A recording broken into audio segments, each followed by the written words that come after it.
पशु चर्म धारण कर ना जाने किसके ध्यान में लीन रहता है तुम्हारा पाखंडी शिव। उसकी तुलना मेरे साथ भगवान सर्वश्रेष्ठ जलंधर के साथ, यदि वो स्वयं भगवान है तो किसके ध्यान में लीन रहता है? वे तो निरंतर अपने ही ध्यान में खोए रहते हैं, स्वयं में ही रमे रहते हैं महादेव, क्योंकि वो ही शक्ति और शांति दोनों के ही स्रोत है। इसलिए उनके मुख पर सदा आनंद और संतुष्टि का भाव रहता है। अलौकिक, अद्भुत, परम आनंददायक है महादेव शिव के दर्शन, जो कोटि कोटि जन्मों के कठिन तप के बाद ऋषियों, देवताओं और उनके भक्तों को प्राप्त होता है। सभी उन्हीं से जन्म पाते हैं और अंततः उन्हीं में विलीन हो जाते हैं।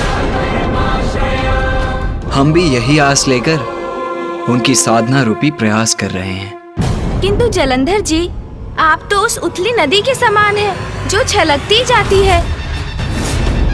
अपनी अज्ञानता के कारण अहंकारी बन धीर गंभीर सागर की गहराई को समझे बिना उससे स्पर्धा करने का दुस्साहस करती है, किंतु सागर को प्रभावित नहीं कर सकती। अहंकार और क्रोध जैसी दुष्टता की जननी है अज्ञानता जलंधर जी। यहाँ महादेव पुत्रों से उनको लेकर प्रश्न करना आपकी अज्ञानता का ही लक्षण है। आप उनकी शक्ति, उनके महिमा से परिचित नहीं, तो प्रथम पूज्य होने के नाते महादेव की वास्तविकता, उनकी महानता से आपका परिचय करवाना मेरा कर्तव्य है। बस करो, हमें तुमसे कुछ भी सुनने या जानने की कोई वृंदा, बोलने दो उसे। इतना जो गुणगान कर रहा उस महादेव का, तो मैं भी तो सुनूं। कौन है ये शिव? क्या विशेष है शिव में, जिसकी क्रोधाग्नि से उत्पन्न हुआ मैं, जिससे कहीं अधिक श्रेष्ठ हूं मैं? हाँ? क्यों प्रसन्न कर रहे हो इसे? ये जो भी वस्तु है, इसकी पूजा क्यों करते हो तुम? शिवलिंग है ये, इसका कोई स्पष्ट स्वरूप नहीं, इसलिए एक प्रकार से आपका इन्हें वस्तु बुलाना उचित है, क्योंकि ये अरूपी है, भगवान के निर्गुण रूप का प्रतीक है। क्योंकि भगवान का कोई रूप नहीं और उनके अनेकों रूप है, इसलिए उन्हें किसी एक रूप में कैसे बांधा जा सकता है? किंतु ध्यान से देखने पर एक स्पष्ट आकार, एक रूप भी दिखाई देता है, अर्थात ये एक रूपी भी है, भगवान के सगुण रूप का प्रतीक है, जो उचित भी है, क्योंकि सर्वव्यापी भगवान का वास तो सभी चर अचर जीवों में है, तो इस रूप में क्यों नहीं? जिसे आप वस्तु पुकारते हैं, वास्तविकता में वो महादेव का सबसे पावन, सबसे पवित्र स्वरूप शिवलिंग है ये। तुम्हारे अनुसार ये किसी में भी है, ये रूपी भी है, आरूपी भी है, निर्गुण भी है, सगुण भी है, तो अपनी पूजा के लिए यही रूप क्यों चुना इसने? तो सुनिए जलंधर जी, जब सृष्टि की रचना भी नहीं हुई थी, जब ना सूर्य थे, ना चंद्र, ग्रह नक्षत्रों का भी कोई अस्तित्व नहीं था, ना दिवस होता, ना रात्रि, अग्नि, पृथ्वी, वायु और जल का भी कोई चिन्ह नहीं था, सर्वत्र व्याप्त था तो एकमात्र गहन अंधकार। किंतु उस गहन अंधकार में भी एक शून्य रूपी परम शक्ति, परमेश्वर निराकार रूप में व्याप्त थे। और जब पुनः सृष्टि की रचना का समय आया, तब उन निराकार परमात्मा ने अपनी लीला से परम पुरुष शिव और उनके साथ शक्ति को प्रकट किया। वो ईश्वर जो अपने मस्तक पर आकाश गंगा को धारण करते हैं, जिनके 5 मुख हैं और जिनका प्रत्येक मुख त्रिनेत्र युक्त है, जिनकी 10 भुजाएं हैं,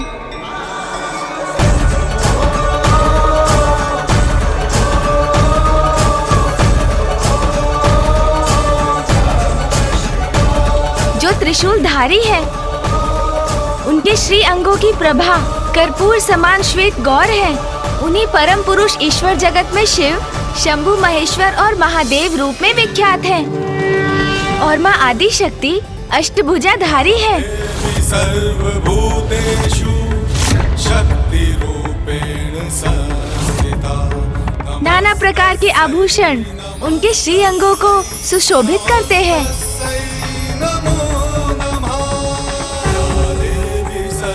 उनके खुले नेत्र खिले हुए कमल के समान है और उनका मुखमंडल उनके अपार तेज से जगमगाता है।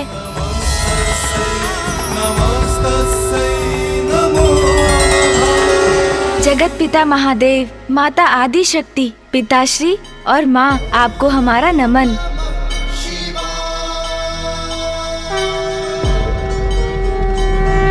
मेरी उपस्थिति में उस शिव के प्रति इनकी ये भक्ति, मेरा ऐसा निरादर कदापि सहन नहीं करूंगा मैं। क्या हुआ जलंधर जी?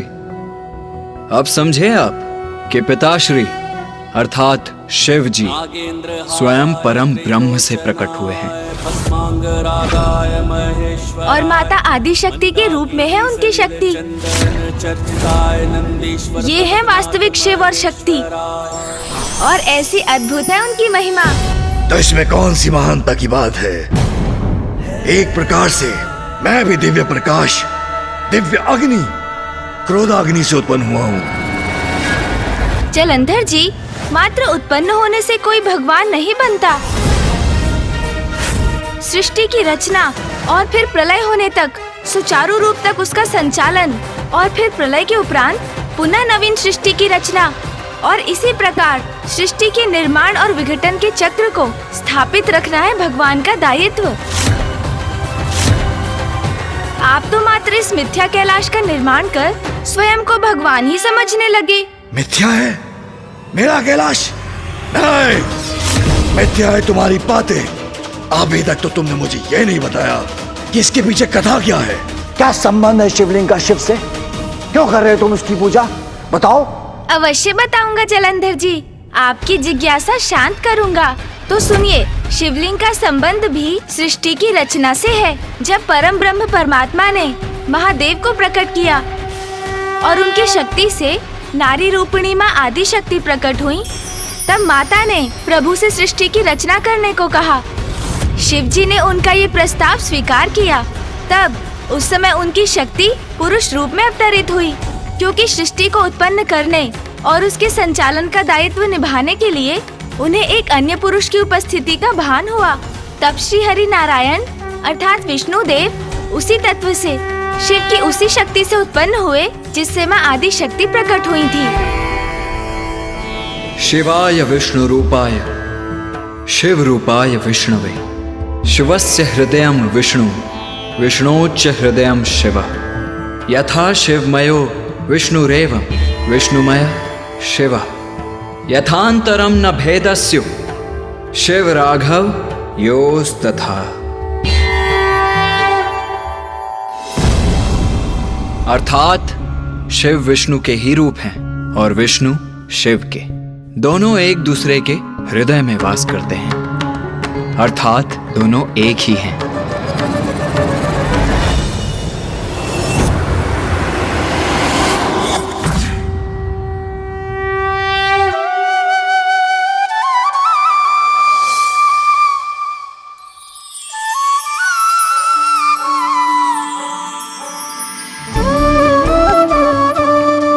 विष्णुदेव, अब आप तप में लीन हो जाइए, क्योंकि तप ही समस्त कार्यों को पूर्ण करने का साधन है। अपने तप के प्रभाव से ही आप उनसे भेंट करेंगे जो आपको आपके सभी कर्तव्यों और दायित्वों के पथ पर आगे बढ़ने के दिशा निर्देश देंगे।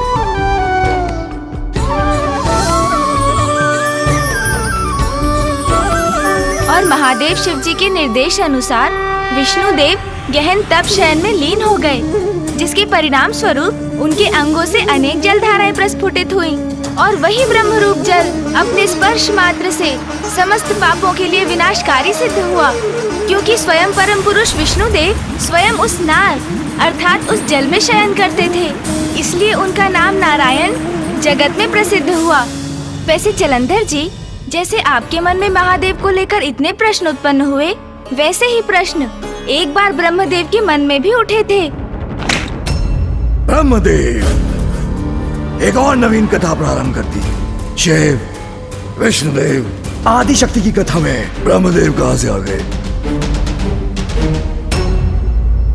भैया, ये नवीन भगवान तो पूर्णतया ज्ञानी है। ब्रह्मदेव की उत्पत्ति कैसे हुई ये भी नहीं ज्ञात इन्हें।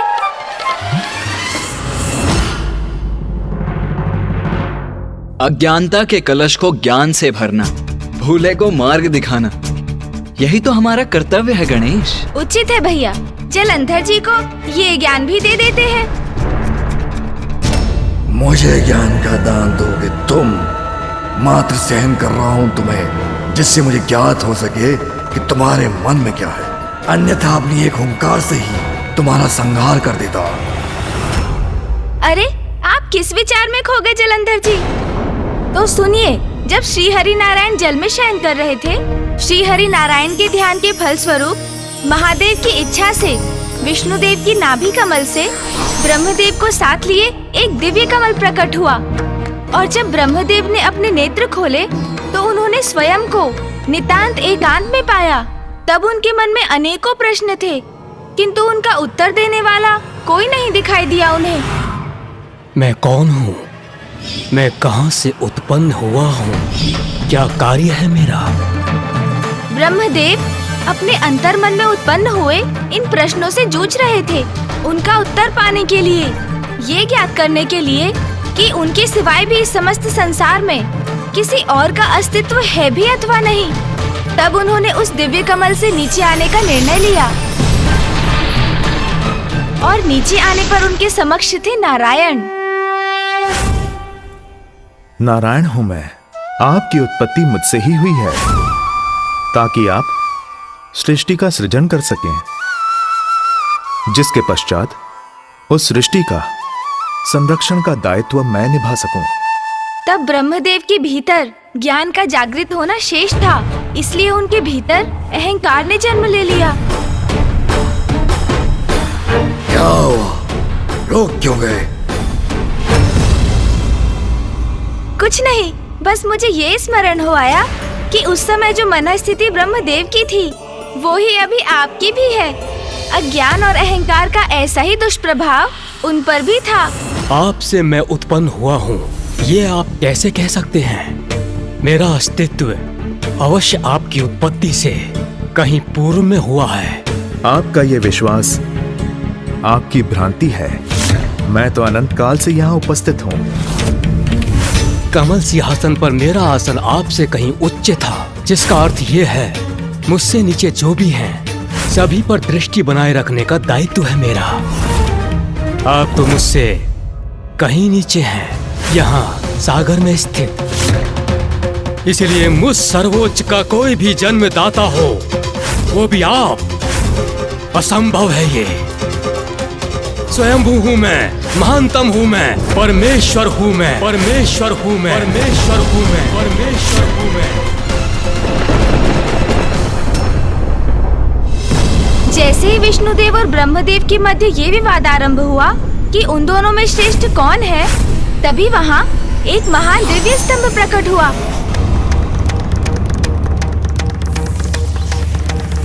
आप दोनों में महान कौन है, इसका निर्णय करने के लिए आप दोनों को इस अग्नि स्तंभ का और छोर ज्ञात करना होगा। जो सर्वप्रथम इसमें सफल होगा वही श्रेष्ठतम कहलाएगा। उचित है, उचित है।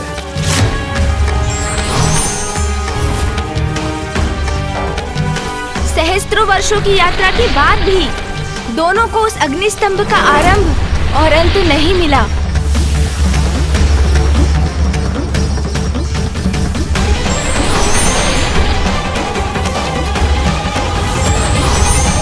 दोनों निराश होकर लौटने पर विवश हो गए और अचंभित होकर उस अग्नि स्तंभ के विषय में विचार करने लगे। क्षमा कीजिए महाप्रभु, मैं इस अग्नि स्तंभ के ओर छोर को ढूंढने में असमर्थ रहा।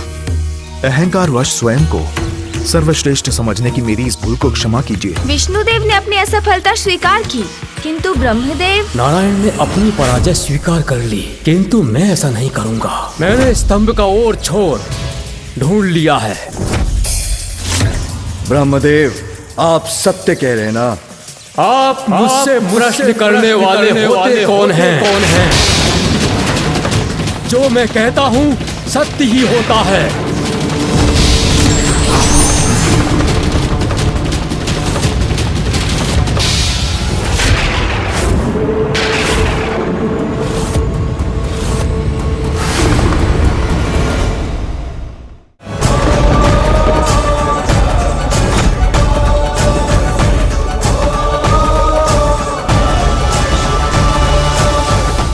आपको कोटि कोटि नमन प्रभु। आपके इस साकार रूप में आपके दर्शन पाकर मैं कृतार्थ हुआ। कौन है आप? मैं आपको नहीं मानता। मैं ब्रह्मदेव हूँ, सर्वोच्च हूँ, परम ब्रह्म हूँ मैं। तुम कौन हो?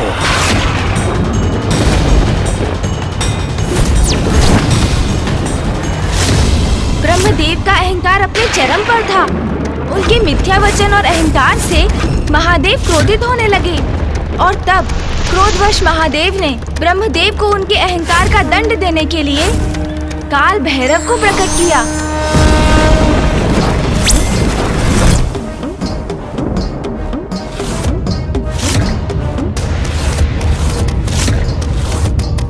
दंभ का अंत करता हूँ मैं, अहंकार का भक्षण करता हूँ मैं। सृष्टि के जनक को अहंकार शोभा नहीं देता।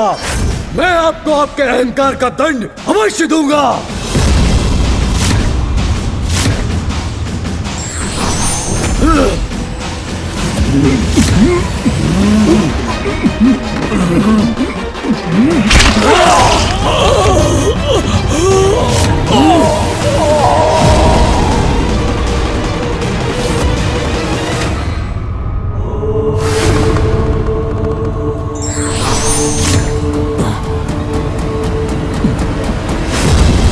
क्षमा प्रभु, मुझे क्षमा कीजिए। मैं अहंकारी हो गया था प्रभु। शांत हो जाइए प्रभु, मुझे क्षमा कीजिए।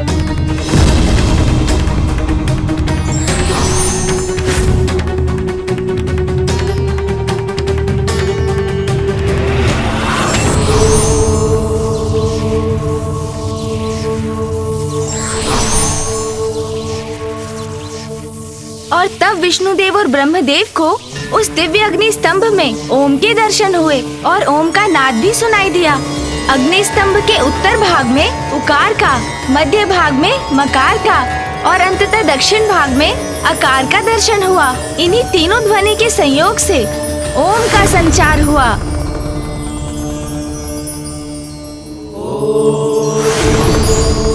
मुझे ज्ञात हो गया प्रभु, आप ही हमारे जनक हैं। हमें हमारे जन्म का उद्देश्य और कार्यभार बताने की कृपा करें प्रभु। नारायण, आप जगत के पालनहार होंगे। ब्रह्मदेव, आप सृष्टि के रचयिता होने का कर्तव्य निभाएंगे और मैं संहार कर संसार के चक्र को नियमित रूप से गतिमान रखूंगा। और यह अग्निस्तंभ अर्थात लिंग परमपिता परमेश्वर का प्रतीक है। संसार की एकमात्र और सर्वोच्च सत्ता और चरम ऊर्जा और शक्ति का प्रतीक होगा। इसलिए आज से जो भी शिवलिंग की पूजा महान ज्योतिर्लिंग के रूप में करेगा, वो सदा मेरा प्रिय रहेगा और मेरा कृपा पात्र बनेगा। अब आपको समझ में आया जलंधर जी, शिव कौन है और शिवलिंग का क्या महत्व है? और ये भी कि अहंकारियों को महादेव कैसा दंड देते हैं। भगवान सर्वश्रेष्ठ जलंधर को अपनी बातों में उलझाना इतना सरल नहीं जिसका तुम प्रयास कर रहे हो, और ना ही तुम शिव की महानता का बखान करके मुझे भयभीत कर सकते हो। इतने महान है तुम्हारे शिव, तो उनकी पूजा के कक्ष में इतनी दरिद्रता क्यों? मिट्टी से बना शिवलिंग मात्र है यहाँ। कौन भगवान मात्र एक मिट्टी की मूर्त का प्रतीक बनवाकर उसकी पूजा करवाता है? हाँ बलश्रेष्ठ, भगवान जलंधर का तो स्वर्ग विग्रह होगा, फिर इस शिवलिंग की पूजा कौन करेगा? दुर्भाग्य है तुम्हारा, क्योंकि जो अज्ञानता की निद्रा में डूबा रहना चाहता है उसे ज्ञान का प्रकाश भी जागृत नहीं कर सकता। तुम्हारा यह अहंकार तुम्हें सत्य स्वीकार करने नहीं देगा जलंधर। बस बंद करो अपना प्रवचन और जलंधर नहीं, सर्वश्रेष्ठ जलंधर, भगवान जलंधर हूं मैं, भगवान जलंधर हूं मैं, भगवान जलंधर हूं मैं। दयालु हूं, इसलिए तुम्हें सुंदर भवन और सुंदर कक्ष दिया था, किंतु तुमने दुरुपयोग किया उसका, द्रोह किया मेरे साथ। इस कक्ष को तुमने शिव मंदिर बना डाला। हटाओ इसे। मैंने कहा हटाओ इसे, अन्यथा इसे अपने पांव से मसल कर रख दूंगा।